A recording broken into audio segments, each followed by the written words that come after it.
All right, everybody, ready to dive in. We're tackling a career path that's hotter than ever right now. Product and Services Manager. And it's about time.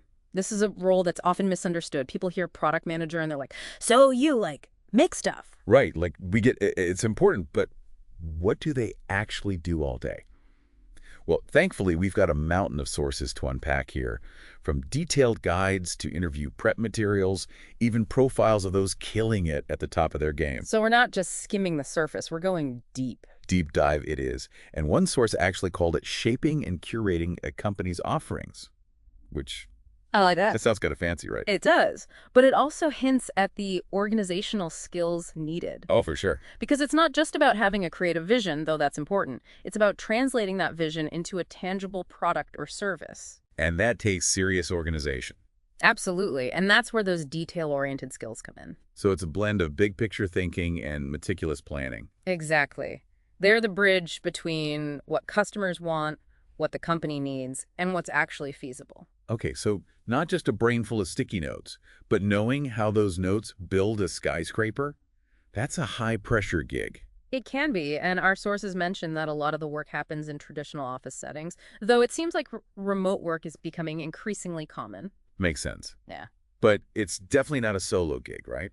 We saw a lot about constant cross-team collaboration. Oh, absolutely. Imagine going from brainstorming with the marketing team 1 minute to deep diving into technical specs with the developers the next. Yeah, that's a lot of hats to wear. It is, and that's what makes this role so dynamic. You're at the intersection of so many different departments, all working towards a common goal. Sounds exhilarating, but also potentially exhausting, right? Right. You have to be comfortable with, maybe even thrive on, that fast-paced, ever-changing environment. And the sources definitely didn't shy away from the challenges. Long hours, high stakes, the pressure to constantly be ahead of the curve. Yeah, it's not for the faint of heart. Burnout is a real concern if you don't prioritize things like work-life balance and self-care. It's like that saying, work hard, play hard, but you gotta make sure the play hard part actually happens. Exactly. Can't pour from an empty cup. So true. But that high demand also comes with, some pretty sweet rewards. Mm-hmm. Our sources highlighted competitive salaries, incredible growth potential. Not to mention the satisfaction of seeing your work have a real impact. That's got to feel good. So we've established it's a challenging but potentially very rewarding career path. But how does one even climb this ladder? Thankfully, we've got insights into every level, from entry level all the way up to director. And it's fascinating to see how the skill set evolves at each stage. Like entry level might involve supporting market research, maybe documenting product details. Getting your hands dirty, Yeah. learning the ropes. Exactly. But as you progress, you're the one shaping the entire product strategy, forecasting trends years down the line. Talk about big picture thinking. Big picture, long-term vision. It's a whole other level. And thank goodness we have those real-world profiles to illustrate this, right? Mhm. I mean, it's one thing to say director level. Right. But it's another to see what Sarah, with her background in, say, data analysis and her passion for sustainable products, actually does all day. It makes it real. And those profiles really highlight how crucial adaptability is in this field. The business landscape, especially with the rise of e-commerce and digital marketing, it's constantly shifting. Right, like you really need to be comfortable with change to make it in this world. Absolutely. A successful product and services manager is someone who can not only keep up with those changes, but embrace them, maybe even anticipate them. So it's not just about knowing a product inside and out anymore. It's about knowing how that product lives online, Yeah. how it's marketed, how customers interact with it digitally. That's a whole new ballgame. It really is. And this is where that digital-first mindset comes into play, which, by the way, sounds super official and maybe a little intimidating, but it's something we're going to unpack in more detail later on. Oh, absolutely. We're going to break it down so you understand exactly what it means and why it's so crucial in today's world. Because it's not just about being good with technology. It's a whole approach to product development, right? Absolutely. Thinking about how everything translates to the digital world, from the initial design phase to the user experience, it's essential. Speaking of essential, let's talk about preparing for a career in this field, especially the ever so daunting interview process. Now, this is where one of our sources, RoleCatcher, really caught my eye. Oh, RoleCatcher. They're doing some really innovative things in the career development space. They are. What stood out to me was their focus on practical preparation. So yeah, they have a massive database of interview questions, which is great. Super helpful to have that as a starting point, for sure. Right, but the real game changer is this AI-powered practice tool they offer. Like, imagine being able to record your responses to common interview questions and then receive personalized feedback on both your content and delivery. That's incredible. It's like having a personal interview coach in your pocket. Right, and it takes the guesswork out of prepping. You're not just practicing in a vacuum, you're getting real-time feedback on how you can improve. It's so much more effective than just practicing in front of the mirror. And what I appreciate about RoleCatcher is that they don't just give you generic advice. They emphasize understanding what interviewers are truly looking for. So it's not just about having the right answers. It's about showcasing your skills and experience in a way that resonates with what the company needs. Exactly. It's about telling your story in a way that highlights your value and how you can contribute to their team. So it's like, yes, have those core skills, but also know how to package and present them effectively. You got it. And speaking of skills, our sources highlighted a few recurring ones that are essential for success in this field. Analytical thinking, communication, a deep understanding of customer needs. Oh, and let's not forget market research. It's like a whole symphony of skills coming together. And that's what makes it so exciting. You're constantly using different parts of your brain, flexing different muscles. Yeah. 1 minute you're deep in data analysis, the next you're leading a brainstorming session. It's a role that demands both intellectual agility and strong interpersonal skills. Yeah, you got to be able to crunch numbers and win over a room. Exactly. It's a dynamic mix that keeps things interesting. Which actually reminds me of that saying, the best product and services managers can sell ice to an Eskimo. Like, you need to be convincing and analytical and creative all at once. And you know, that's a great example of how the skills you learn in this role, they're so transferable. Even if you eventually decide to switch to a completely different career path, those core competencies, problem solving, communication, data analysis, those are valuable everywhere. It's like this role is a launch pad for, well, almost anything. Speaking of launching careers, RoleCatcher, the platform we mentioned earlier, they're not just for aspiring product and services managers, right? They've got resources like tailored CV and resume building tools, stuff that could benefit anyone looking for a career change or even just, a boost in their current field. Oh, absolutely. And they even have this feature that allows employers to actually find you based on your skills and experience. It's like flipping the script on traditional job hunting. Okay, that's kind of a game changer. Talk about putting yourself out there. Yeah. But even with all the tools and resources in the world, it really boils down to passion, right? I mean, all of our sources, they really emphasize that those who truly thrive in this field, they're deeply passionate about their work. 100%. You can teach skills, but you can't teach passion. It's that fire in your belly. It's that intrinsic drive to create, to innovate, to really make an impact, and that's what sets the best apart. Speaking of impact, one of the most fascinating things we've come across in this deep dive is how much the role is being shaped by industry trends. Like the rise of e-commerce, for example, that's huge. It's a digital revolution, and it requires a fundamental shift in thinking. We're no longer just talking about physical products. It's about crafting these seamless online experiences. So forget those coding classes I was putting off. Maybe I need to sign up like tomorrow. But seriously, it sounds like being adaptable, like really being comfortable with learning new technologies, that's crucial in this rapidly evolving world. It's non-negotiable at this point. The product and services manager of the future. They're tech-savvy, they're data-driven, they can navigate the complexities of the digital world without breaking a sweat. But it's not just about technical skills. You have to have your finger on the pulse of what's next. Which brings us back to that whole digital-first mindset thing. Can we dig into that a little bit more? Like, what does that actually look like in practice? Okay, so imagine you're designing an app. A digital-first mindset means thinking about things like the user interface, accessibility on various devices, how seamlessly it integrates with other popular apps, all from the get-go. So it's about anticipating user needs in a digital world and building those considerations into every single stage of a product's lifecycle. Exactly. That's pretty incredible when you think about it. It's challenging, too. It requires constant learning, experimentation, a willingness to embrace new ideas and new technologies. Which, let's be honest, keeps things interesting, right? Always. But let's shift gears for a second, talk about something else that really stood out from our research. The importance of truly understanding customer needs. Ah, yes, the heart and soul of product management, right.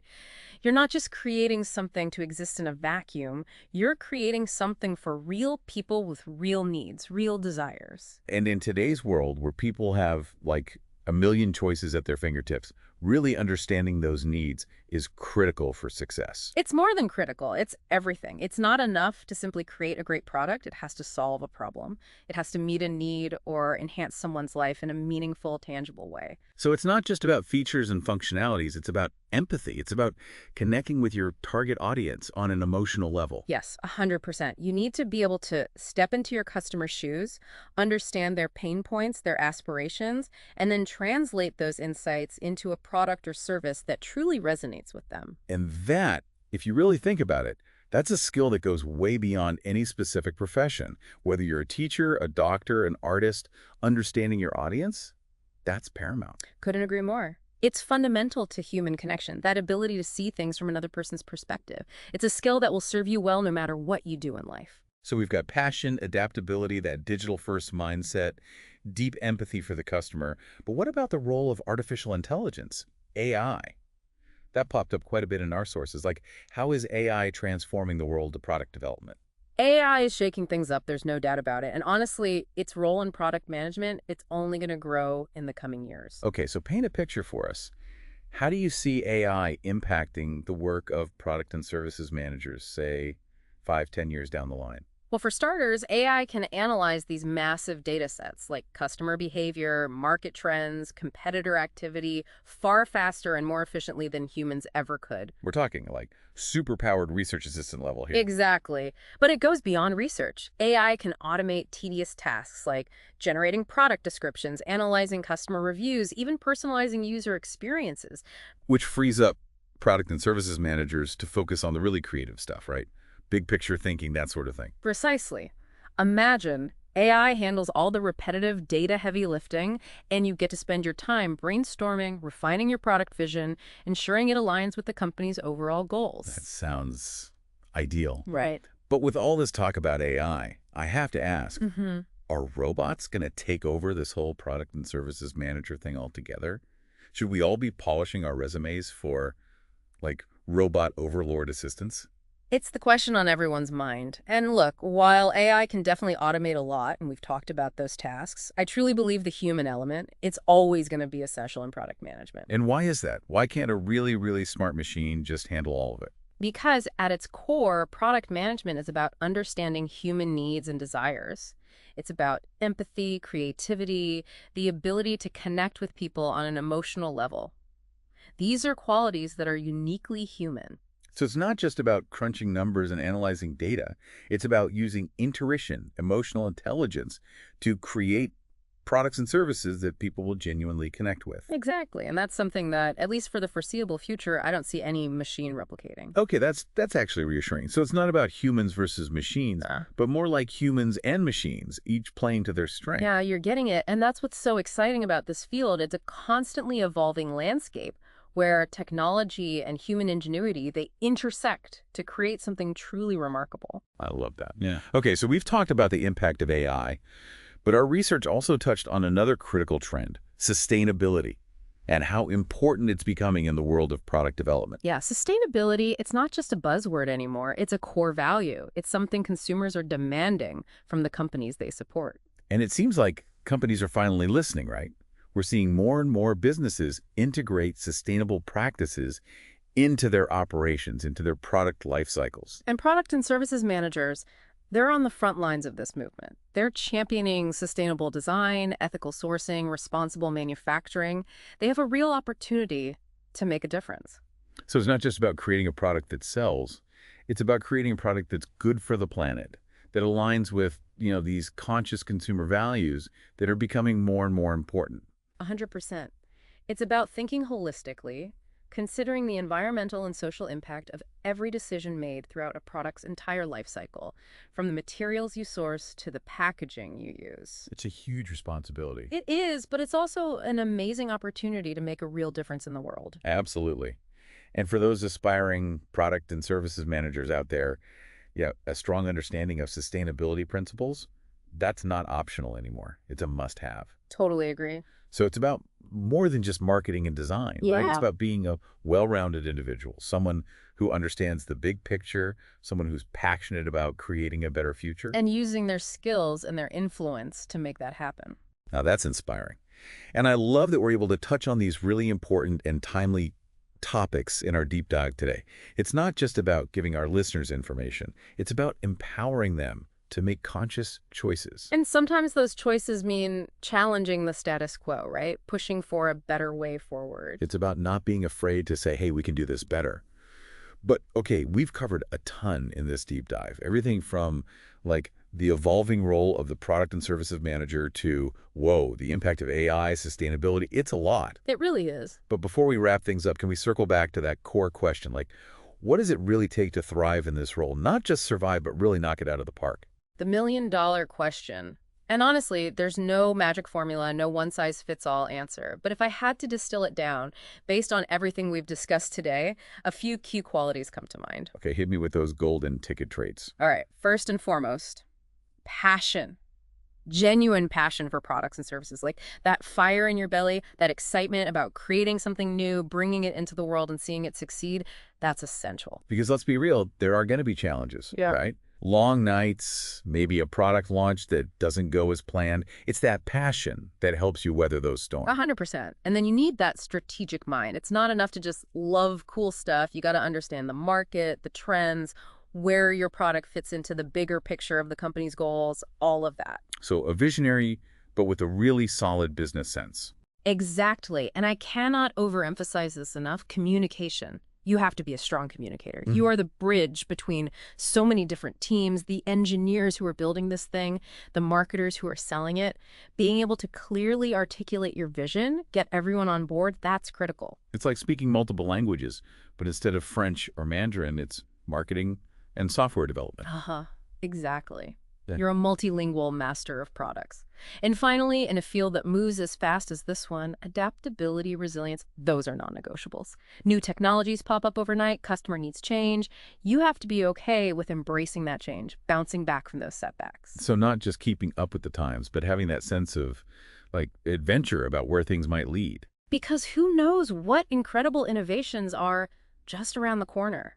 The best product and services managers, the ones who are going to shape the future, they're the ones who can ride that wave of change with enthusiasm, with a real hunger to learn and grow. That's both, like, terrifying and wildly exciting at the same time. And honestly, I think that sense of excitement, that's what I hope our listeners take away from this. This isn't just a job, it's a whole field bursting with possibilities. And we've just scratched the surface. I hope this deep dive has sparked some curiosity, maybe inspired you to do a little digging of your own, explore those resources, and see where this path might lead. And hey, maybe we'll even revisit this topic down the line, see what new developments have popped up, because this is an industry that definitely doesn't stand still. Always evolving. Well said. So for all of you listening out there, whether you're seriously considering this as a career path or just, intrigued by the world of products and services, remember this: curiosity is your compass. Keep exploring, keep learning, and who knows what incredible things you might create. Cheers to the innovators, to the changemakers. Absolutely. And that, my friends, is a wrap on another deep dive. Until next time, stay curious out there.